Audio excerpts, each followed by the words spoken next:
Hello, ladies and gentlemen. Well, I think you guys know that I did a report on Donald Trump being told that he was going to be arrested in New York by the New York DA, would be Alvin Bragg, which seems to be not the case, or at least being postponed. It looks like they're not gonna be taking that sweet W that they're gonna be taking, and they're gonna be taking that huge L. So what I mean by this is that they tell us to be peaceful. Trump issues another threat and tells Soros-backed animal Alvin Bragg to drop the Stormy Daniels case, as grand jury is canceled for the rest of the week and questions grow about looming indictment. And we're also going to go over exactly on how, like, these shows, or rather these articles or what have you, is what's going to be, I guess you could say, harming, I guess you could say that a lot of these articles that are going to be, probably spouting lies, we're going to go over that, pretty much what I'm going to say here. Because that seems to be the case with these articles are going to go on lying and not spread out the truth, so we'll go over that after this little brief article here. So, we have the ex-president posted a fired-up message on Truth Social insisting he is innocent and calling Michael Cohen a nut job with zero credibility. As the decision in his case was pushed back, in all caps, he wrote, "Everybody knows I'm 100% innocent, including Bragg, but he doesn't care. He is just carrying out plans of the radical left lunatics. Our country is being destroyed as they tell us to be peaceful." Yeah. We all get that. However, it goes on to say, many people, including Trump, expected the former president to be indicted this week, but an official confirmed on Daily Mail that Bragg canceled the grand jury on Wednesday and Thursday. It remains unclear why the grand jury is not reconvening for the rest of the week, and many reports that the panel needs to hear from a final witness before levying a judgment. One source told DailyMail.com they are having trouble convincing the jury to swallow the case. It is a weak case and has caused divisions in the DA's office. Other reports suggested the DA's office could contemplate a change in strategy. Trump has urged his supporters to take to the streets and protest as he still maintains complete innocence of any wrongdoing in the allegations. The former president acknowledged that he approved the $110,000 payment to porn star Stormy Daniels to settle what he called a nuisance fee, but denied the affair. But here's the thing here. What we have here is that I didn't hear or see any of protests or anything that was going on with Donald Trump when he announced this, so I guess they were assuming nothing. But to be fair, though, there was no jail or whatever that has had. It was just seems to be of what you would call kind of not happening. So obviously there would be no process if the actual thing that of him getting arrested did not happen.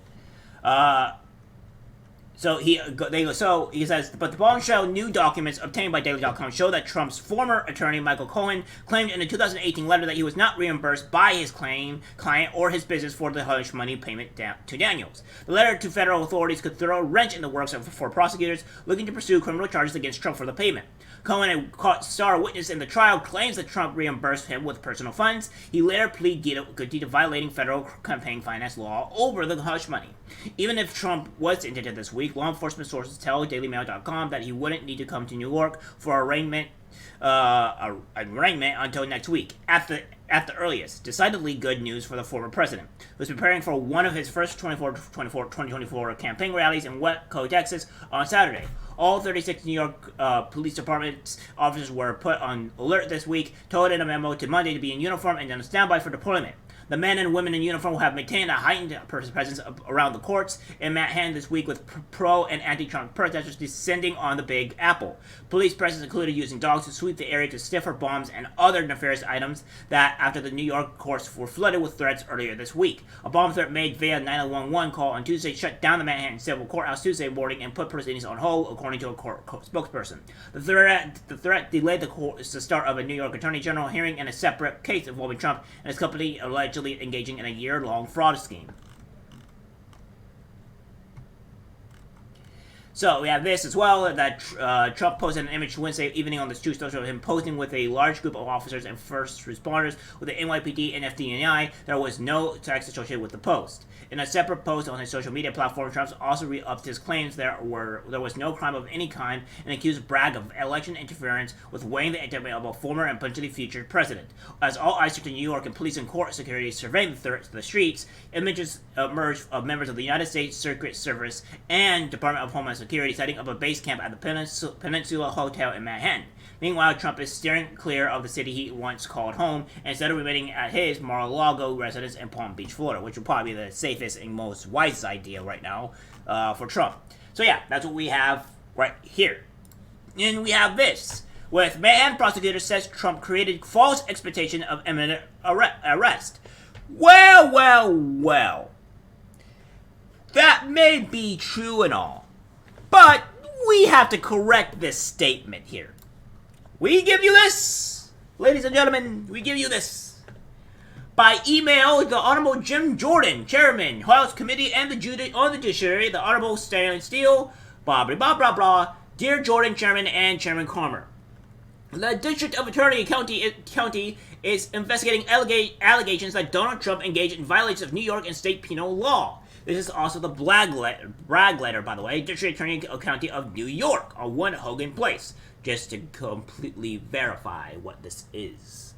The investigation has been conducted consistently with the District Attorney's oath to faithfully execute the laws of the state of New York. The District Attorney pledged that the DA's office would publicly state the conclusion of our investigation, whether we conclude our work without bringing charges or move forward with an indictment.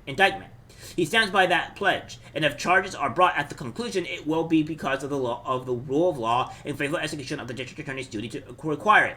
Your letter dated March 20th, 2023, the letter, in contrast, is an unprecedented inquiry into a pending local prosecution. The letter only came after Donald Trump created a false expectation that he would be arrested the next day, and his lawyers reportedly urged you to intervene. Neither fact is a legitimate basis of a congressional inquiry. In New York, the district attorney is a constitutional officer charged with the responsibility to conduct all prosecutions for crimes and offenses cognizable by the courts of the country in which he serves. These are quintessential police powers belonging to the state, and your letter treads into territory very clearly reserved to the states. It suggests that Congress investigation is being conducted solely for the personal aggrandizement of the investigators or to punish those investigated, and is therefore indefensible. As articulated below, the district attorney is obliged by the federal and state constituents to protect the independence of state law enforcement functions from federal interference. The DA's office therefore requests an opportunity to meet and confer with the committee staff to better understand and what information the DA's office can provide that relates to a legitimate legislative interest and can be shared consistent with the district attorney's constitutional obligations. The compliance letter with the letter would interfere with law enforcement. The letter seeks non-public information about a pending criminal investigation, which is confidential under state law. Penal law and prosecutor's disclosure of grand jury evidence is a felony unless in the proper discharge of its official duties or upon written order of the court. Compiled for law enforcement purposes from public disclosure, where disclosure would interfere with law enforcement investigations or disclose confidential information relating to criminal investigation. These confidentiality provisions exist to protect the interests of the various participants in the criminal process, the defendant, the witnesses, and members of the grand jury, as well as the integrity of the grand jury proceeding itself. Like the Department of Justice, as prosecutor exercising sovereign executive orders, the district attorney has constitutional obligation to protect the government's ability to prosecute fully and fairly, to independently and impartially uphold the rule of law, to protect witnesses and law enforcement, to avoid flight by those implicated in our investigations, and to prevent additional crimes. Consistent with these constitutional obligations, the DA's office is cognizant of DOJ's long-standing policy of not providing Congress with non-public information about investigations. With regard to pending federal investigations, Congress seems generally to have been respectful of the need to protect material contained in open criminal investigative files. There are almost no precedent for Congress attempting to subpoena such material, and even fewer examples of the DOJ actually producing such documents. Requests regarding to the exercise of the state police powers violate New York's sovereignty. The letter's requests are unlawful incursion into New York sovereignty. Congress' investigative jurisdiction is derived from and limited by its power to legislate concerning federal matters. The Constitution limits Congress's power to those specifically enumerated, and the 10th Amendment ensures that any unenumerated powers are reserved to the states. It is therefore generally understood that a congressional committee may not inquire into matters which are reserved to the states, with Charles W. Johnson, ETL House Practice, a guide to the rules, precedents, and procedures of the House at 254, Congress to conduct investigations, comprehensive probes into departments of the federal government. Among the powers reversed to the states, perhaps the clearest example of traditional state authority is the punishment of local criminal activity. Thus, federal interference with state law enforcement is particularly inconsistent with our federal framework. So, it goes on to say here, the 10th Amendment limits federal power over local enforcement. Invoking these principles of committee, equity, and federalism, the Supreme Court held in Younger v. Harris that federal courts may not interfere in pending state criminal prosecutions. Absent extraordinary circumstances, this holding reflects a continuance of the belief that the national government will fare best if the states and their institutions are left free to perform their separate functions in their separate ways. Against this history, it is clear that Congress cannot have any legitimate legislative task relating to the oversight of local prosecutors enforcing state law. To preserve the Constitution's federalist principles, the district attorney is duty-bound by his constitutional oath to New York's sovereign interests and the exercise of police powers reserved to the states under the 10th Amendment. Congressional review of a pending criminal investigation usurps executive powers.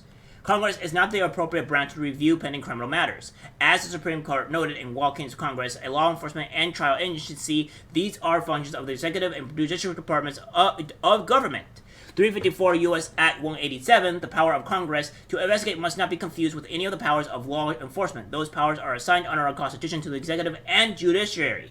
If a grand jury brings charges against Donald Trump, the DA's office will have no obligation, as in every case, to provide a significant amount of discovery from his files to the defendant so that he may prepare a defense. The letter's allegation that the DA's office is pursuing a prosecution for political purposes is unfounded and regardless of the proper forum for such a challenge in the courts of New York, which are equipped to consider a review of such objections. An objection review by the U.S. Supreme Court would be available to the extent any criminal case raises federal issues. That is a mechanism afforded to every defendant in a criminal case. Congress has no role to play in that review, especially as to a pending state criminal proceeding.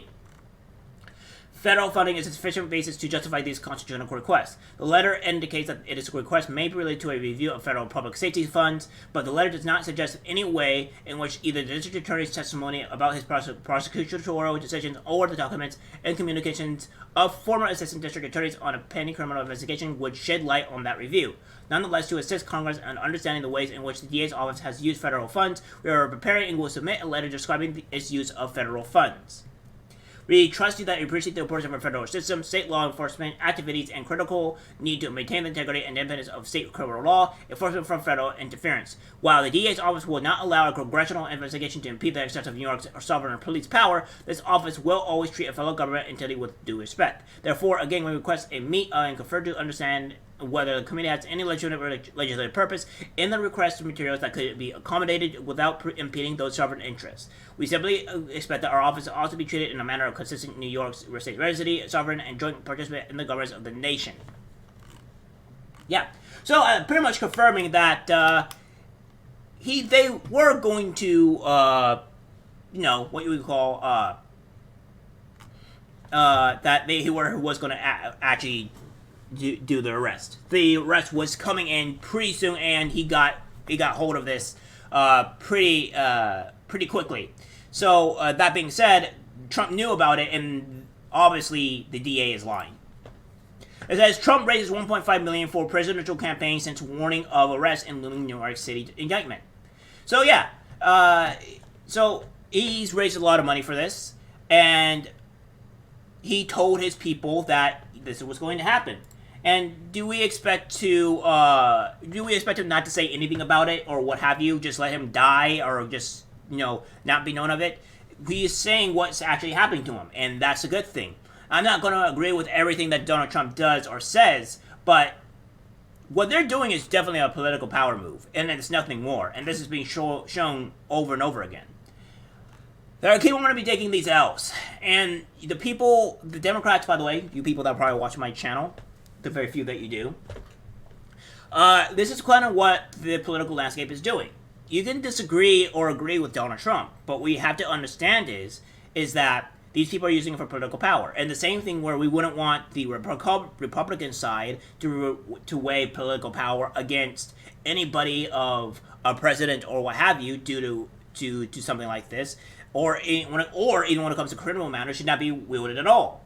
They should be wielded under what it states under the law. And right now we're seeing this is going to be used for political gain and nothing else. So I will come out right and defend a Democratic person if they are being held against, if a political power is being used against them in terms of a criminal case, because that's not what it's supposed to be used. So, at the end of the day, this is what's happening. I hope you guys get to see the light, get to see more what's going on, and what, obviously the media is trying to portray here, because it's an issue. Alright guys, that's it for the video. Like, subscribe, share. As always, take care.